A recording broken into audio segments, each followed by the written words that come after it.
Hi everyone, this is Cooking with Kurt. Today my husband Donald and I are going to show you how to make a Buko Pandan cake. This is a coconut and pandan flavored chiffon cake layered with light coconut and pandan flavored whipped cream frosting and dark brown clusters, then finished off with toasted shredded coconut. It's our cake version of the classic Filipino Buko Pandan and also inspired by the popular Malaysian Onde-Onde or Klepon Cake. This recipe was requested by a lot of you and we hope you like this video. To start, we're going to make the Buko Pandan chiffon. Take 8 eggs and using your hands to prevent the yolks from breaking, separate them into yolks and whites. Let these 8 egg yolks and 8 egg whites come completely to room temperature. Take 1 can, which is usually 13.5 ounces, of full-fat coconut milk that's been placed in the fridge overnight so that the thick coconut cream naturally separates from the liquid. Separate half a cup of the top thick and solid coconut cream part into a small bowl. What's left from a 13.5 ounce can should be about 1 1/4 cups of the more watery coconut water. If you're using a smaller can of coconut milk and there's only 1 cup of coconut water left, that should be enough. Leave the coconut milk at room temperature and put the half cup of solid coconut cream in the fridge. Preheat your oven to 340 degrees Fahrenheit. Then take 2 9-inch round cake pans and line the bottoms with parchment paper. Do not grease the parchment paper or the sides of the pans. Soak 2 cake strips in cold water for 5 minutes. Then shake off excess water but do not wring, and place these soaked cake strips around each of the cake pans. Then take a large non-reactive bowl and a sieve. Add in 2 1/4 cups of cake flour, 1 tablespoon of baking powder, half a cup of granulated sugar, and 1 teaspoon of salt. Sift these together. Then add in the 8 room temperature egg yolks, 2/3 cup of vegetable oil, the 1 1/4 cups of coconut milk from the can we separated earlier, 1 tablespoon of pandan extract, and 3 drops of green food coloring gel paste. We're using a gel food paste called Leaf Green. Beat this together with an electric mixer just until the mixture is smooth and well blended. Then in the bowl of your stand mixer, add in the 8 room temperature egg whites and 1 teaspoon of cream of tartar. With a whisk attachment, beat them on medium speed until it looks frothy, about 1 minute. Then turn the speed up to medium-high and very slowly add in 3/4 cup of granulated sugar while continuing to beat. Adding the sugar too quickly might deflate the egg whites, which we want to avoid. When all the sugar has been added, turn the speed up to high and beat until you see stiff, glossy peaks, like this. 1/3 at a time, gradually and very gently fold this meringue into the cake mixture until they're very well combined. Divide this batter equally into the 2 prepared round cake pans. Lightly tap the pans against the countertop to even out the top surface and release any large air pockets in the batter. We're going to bake these in our preheated oven at 340 degrees Fahrenheit for 40 to 45 minutes, or until the tops of the cakes are light golden brown and the surface springs back when pressed lightly at the center. Immediately invert them onto metal racks and let them cool sitting on the racks for 5 minutes.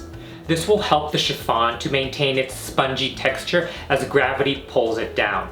Now, the sides will likely be stuck, so after 5 minutes, invert them again so they're right side up. Run a knife along the edges of the cake to unstick the sides. Then invert the cakes on the wire racks again. Lift off the pans. Peel off the parchment paper the cakes were baked with, and let them cool completely to room temperature. While the chiffon cakes are cooling, we're going to work on the brown sugar crumble filling. We're going to turn the oven temperature down to 300 degrees Fahrenheit and take a large sheet pan, no specific size is necessary, and line it with parchment paper. Then in the clean bowl of your stand mixer, add in 1 cup of cake flour or all-purpose flour. Either one will work here. Half a cup of dark brown sugar, 3/4 teaspoon baking powder, and 1/8 teaspoon table salt.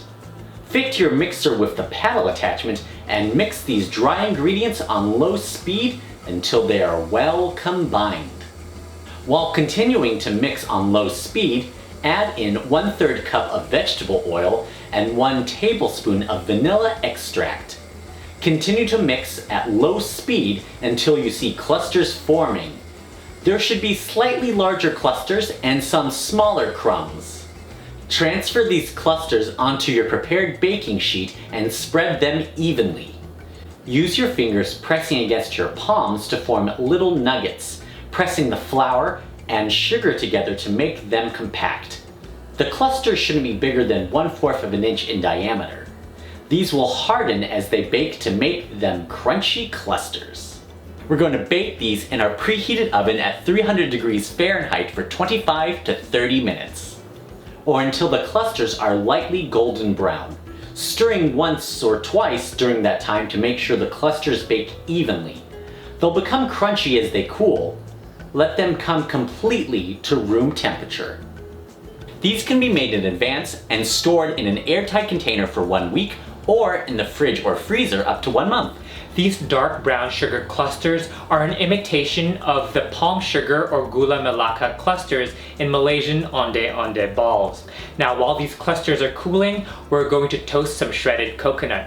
Turn the oven heat up to 350 degrees Fahrenheit, take another large sheet pan, and spread 2 cups of unsweetened shredded coconut onto the sheet. Toast the shredded coconut for about 6 to 8 minutes, taking it out of the oven and stirring every 2 minutes until the edges are golden brown. Make sure to check on them often because the shredded coconut will burn easily if left in the oven for too long. When you're happy with the color, set them aside to cool completely to room temperature. The final component of the cake is the Buko Pandan frosting. In the clean bowl of your stand mixer, add in 8 ounces of room temperature cream cheese, 2/3 cup of granulated sugar, and 1 tablespoon of pandan extract. Then using a paddle attachment, beat them together till the cream cheese has softened and the mixture is smooth. Scrape down the bowl for any unmixed cream cheese. Add in 3 cups of very cold heavy cream and the 1/2 cup of cold coconut cream from the can we had separated earlier, and turn the mixer on to medium speed for about 2 minutes until the cream cheese, heavy cream, and coconut cream are combined and uniform. Stop the mixer and scrape down the paddle attachment and the bowl. Mix on medium speed for another 1 minute. Once the mixture is smooth, switch to a whisk attachment and continue beating on medium-high speed until the mixture forms very stiff peaks, like this. Leave this frosting in the fridge till you're ready to use it. Now we're ready to assemble the cake. When the chiffon cake rounds have cooled to room temperature, prep the cake layers by cutting the 2 chiffon cake rounds in half horizontally to make 4 layers of cake. Take a cake board that's larger than 9 inches in diameter, this is a 10-inch diameter cake board, and place it on a revolving cake stand. Place the first of the cake layers, the bottom half of one of the cake rounds, cut side up in the middle of your cake board. Spread about 1 cup of the Buko Pandan frosting on top so it's as even as possible. Sprinkle about 1/3 of the brown sugar crumble clusters filling on top of the frosting so that they form an even layer, and then press them down lightly into the frosting using the back of a spoon. Place the second layer of cake on top, cut side down, and gently tap it down with the back of your hand to make sure the layers are snug. Spread another 1 cup of the frosting on top, forming a flat and even layer, and again sprinkle another 1/3 of the crumble filling on top, pressing them down into the frosting. Do the same thing with the 3rd layer, cut side up, spreading another 1 cup of frosting on top, then the last 1/3 of the crumble filling, pressing it gently into the frosting. Finally, top the cake with the last chiffon layer, cut side down so the top of the cake is as flat as possible. Set aside 1 cup of the frosting and put it in the fridge. That will be used for decorations on top of the cake. Use the remaining Buko Pandan frosting to cover the sides and the top of the cake with a generous layer of frosting. Then use a bench scraper to smoothen out the surfaces as much as possible. Take the toasted shredded coconut and press them into the frosting on the sides of the cake, covering the sides all the way around the cake. Not only will this give the cake more of that delicious buko flavor, but it also creates additional texture and an interesting gradation in the cake's color tone. I'm using a pastry brush to clean up the excess shredded coconut at the base of the cake. Transfer the 1 cup of frosting that was set aside into a piping bag. For decorations on top of the cake, I'm using a large round tip attached. This is a number 2A tip. Now you can make whatever decorations you like. I'm piping large blobs around the top perimeter of the cake. I'm just squeezing to release a blob of frosting, easing off the pressure and lifting to create a pointy tip. Repeat this around the circumference of the cake's top surface. Let the finished cake rest in the fridge for the layers to set completely. We recommend eating it cold, so store the cake in the fridge until ready to serve, just like the traditional Buko Pandan dessert. And there it is, a Buko Pandan cake. Light green Buko Pandan chiffon layers coated in a light whipped frosting, crunchy brown sugar clusters, and toasted coconut. Ang sarap! Yum. So good. That coconut and pandan combo is always a winner, as we Filipinos know. Agreed. Thank you so much for introducing me to this cake, and the textures complement each other perfectly.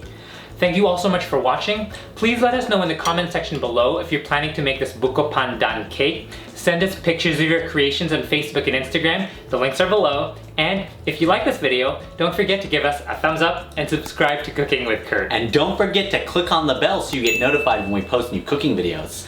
Maraming salamat!